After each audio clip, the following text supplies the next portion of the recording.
Hello दोस्तों, स्वागत है आपके एक बार फिर से नई वीडियो में। आज की वीडियो में दोस्तों हम जब बात करने वाले हैं ड्रेनेज सिस्टम यानी कि भारत में जो नदियां हैं यानी कि जो अपवाह है उसके बारे में बात करने वाले हैं। दोस्तों उम्मीद करता हूं दोस्तों आपको वीडियो अच्छी लगेगी। और दोस्तों यहां से जो आपके रेलवे एंड एनटीपीसी एग्जाम के लिए जो काफ़ी ज़्यादा जो वीडियो इंपॉर्टेंट जो रहने वाले हैं, चाहे आप किसी भी एग्जाम की तैयारी कर रहे हो, दिल्ली पुलिस हो, एनटीपीसी हो या फिर हो दोस्तों आपका एसएससी, तो यहाँ से काफ़ी ज़्यादा क्वेश्चन आपके एग्जाम में पूछे जाएंगे। तो दोस्तों चलिए आज की वीडियो हम स्टार्ट करते हैं। तो इसके बात कर लेते हैं कि इसका पैटर्न कैसा होता है यानी कि प्रतिरूप कैसा होता है अपवाह तंत्र का। तो दोस्तों इसमें जो है इसको 4 पार्ट्स में जो है डिवाइड किया जाता है। पहला है धूमाकृतिक, जिसको वृक्षाकार भी कहा जाता है, यह एक पेड़ की शाखा की जैसा जो है दिखाई देता है। उसके बाद है जालीनुमा अपवाह, जो कि सहायक नदियां समकोण पर नदी में जो मिलती हैं। उसके बाद है अरियह अपवाह, जिसमें जो केंद्रीय गुंबद यानी कि शिखर से निकलने वाली नदियां। उसके बाद है अभिकेंद्रीय अपवाह, जो यानी कि जो नदियां हैं वो अपना पानी जो केंद्रीय झील या फिर गड्ढे में बहती हैं। यहाँ से सिर्फ इतना ही आपने याद कर लेना है। उसके बाद बात करते हैं भारत की नदी प्रणाली की, यानी कि भारत की नदियां जो प्रणाली है उनको 2 भागों में बांटा जाता है।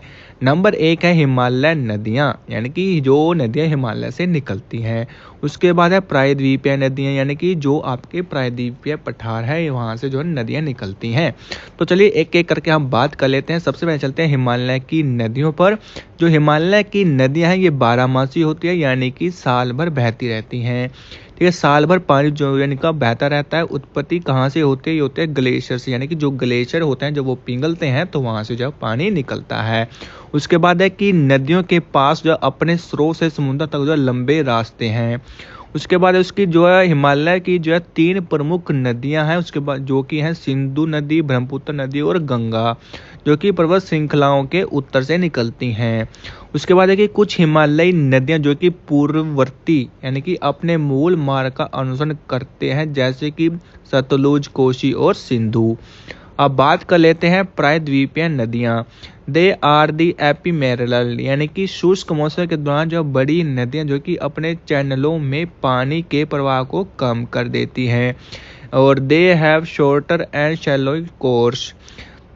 और दोस्तों यहाँ की जो अधिकांश जो नदियां हैं वो पश्चिमी घाट से निकलती हैं और बंगाल की खाड़ी में गिरती हैं।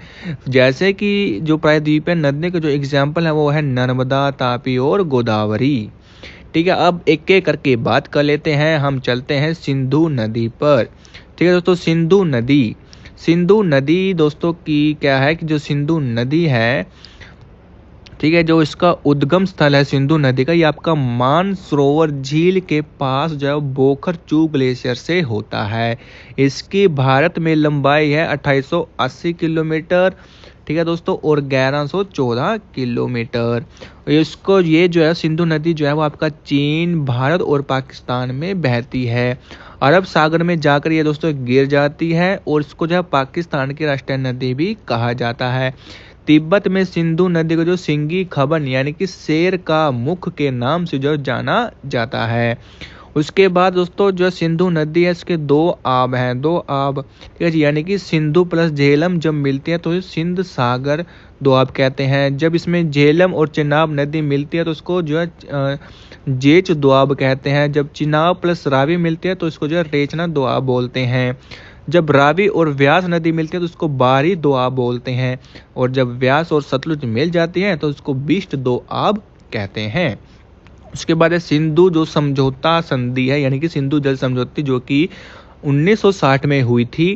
ठीक है जी, और ये जो संधि है वो आपका जो है जवाहरलाल नेहरू और अयूब खान के बीच कराची में जो हस्ताक्षर किए गए थे। ठीक है, सिंधु जल समझौता जो कि हुआ था 1960 में। ठीक है जी, इसकी जो मध्यस्थता की थी वो थी विश्व बैंक ने की थी, और इसमें कहा गया था कि जो सिंधु, झेलम और जो चिनाब नदी है इसका जो 80% पानी है वो पाकिस्तान जो इस्तेमाल करेगा, और 20% पानी जो है वो भारत यूज करेगा। उसके बाद रावी, व्यास और जो सतलुज रिवर है इसका 80% पानी जो है भारत यूज करेगा, और 20% पानी जो है पाकिस्तान यूज करेगा। ठीक है दोस्तों, अब बात कर लेते हैं सिंधु की सहायक नदियां, जिनको जब पंच नद भी जो कहा जाता है। तो चलिए बात कर लेते हैं इसकी सहायक नदियाँ की। सबसे पहले आते हैं झेलम की। झेलम यानी कि इसके युवा अवस्था में इसको विसर्ग कहते हैं। इसका जो प्राचीन नाम है वो है वितस्ता और इसका जो उद्गम स्थल है वो है वैरीनाग, जो कि आपका जम्मू कश्मीर में है। ठीक है दोस्तों, भारत और पाकिस्तान की सीमा के बीच जो है ये बहती है। जो वुलर झील है दोस्तों, इस जो वुलर झील को जो पानी है दोस्तों वो झेलम से ही मिलता है। यानी कि यहाँ से एक क्वेश्चन आपका एक और कंप्लीट हो जाता है कि जो वुलर झील है वो आपकी कहाँ पर है, जम्मू कश्मीर में। ठीक है, उसके बाद है चिनाब नदी। चिनाब का जो प्राचीन नाम है वो है अस्किनी। इसका जो उद्गम स्थल है वो है बारालाचा दर्रा। ठीक है जी, और इसको जो सिंधु नदी की सबसे बड़ी सहायक नदी कहा जाता है चिनाब को। उसके बाद है रावी नदी। इसका प्राचीन नाम है पुरुषनी। उद्गम स्थल है इसका रोहतांग दर्रा। उसके बाद है व्यास नदी, जिसका प्राचीन नाम है विपाशा और उद्गम स्थल की बात करें तो वो है रोहतांग दर्रा। उसके बाद है दोस्तों जो व्यास नदी है ये सिंधु की एकमात्र सहायक नदी जो कि पाकिस्तान से होकर, ठीक है, गुजरात उसमें जो है प्रवेश नहीं करती। उसके बाद है सतलुज नदी, इसका प्राचीन नाम है शतुद्री और इसका उद्गम स्थल है राकस ताल झील, जो कि मानसरोवर झील भी बोलते हैं, और यह शिप केला दर्रे से भारत में प्रवेश करती है। उसके दाहिने किनारे की सहायक जो नदियां हैं वो है श्योक, गिलगित और हुंजा।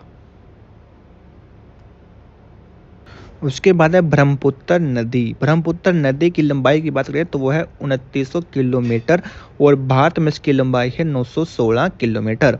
इसकी जो उत्पत्ति है वो तिब्बत में जो है यारलुंग तांगसपो से होती है। ठीक है जी, और अरुणाचल प्रदेश में इसको जो है वो इसके जो नाम है दोस्तों, ठीक है जी, तिब्बत में इसको बोलते हैं यारलुंग तसंगपो। ठीक है जी, और अरुणाचल प्रदेश में इसको बोलते हैं सियांग या फिर दिहांग। ठीक है जी, और असम में इसको ब्रह्मपुत्र जो बोला जाता है और बांग्लादेश में इसको जमुना कहते हैं।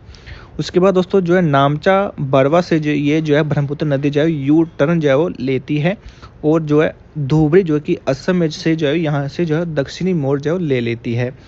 विश्व का सबसे बड़ा जो नदी द्वीप है जो कि माजुरी द्वीप है, ये भी जो है ब्रह्मपुत्र नदी के किनारे पर स्थित है। जो इसका उद्गम स्थल है दोस्तों ये जो है नेमायुंगडुंग ग्लेशियर यानी कि अगसी ग्लेशियर से होता है। ठीक है जी, जब पद्मा और जमुना नदी जो आपस में मिलते हैं उसको जो मेघना कहते हैं। उसके बाद है कि विश्व का सबसे बड़ा डेल्टा सुंदरवन जो डेल्टा है जो यानी कि जिसको सुंदरी वृक्ष भी कहते हैं, ये जो है ब्रह्मपुत्र नदी से बनता है। इसकी सहायक नदियों की बात करें ब्रह्मपुत्र की तो वह वाम तट की सहायक नदियाँ वो है लोहित और धनश्री। ठीक है, और दक्षिणी किनारे की सहायक नदियों की बात करें तो दिबांग, कामेघ, मानस, टेस्टा और सुबनसिरी हैं। उसके बाद चलते हैं हम गंगा पर। गंगा जो कि आपका गंगा की बात करें तो इसकी जो लंबाई है वो है 2525 किलोमीटर। ये जो है भारत की राष्ट्रीय नदी 2008 में जो घोषित की गई थी और भारत की जो सबसे लंबी नदी है। 5 राज्यों से होकर गुजरती है। उत्तराखंड, उत्तर प्रदेश सबसे लंबी है उत्तर प्रदेश में, फिर बिहार, जम्मू कश्मीर में सबसे छोटी है और फिर है पश्चिम बंगाल।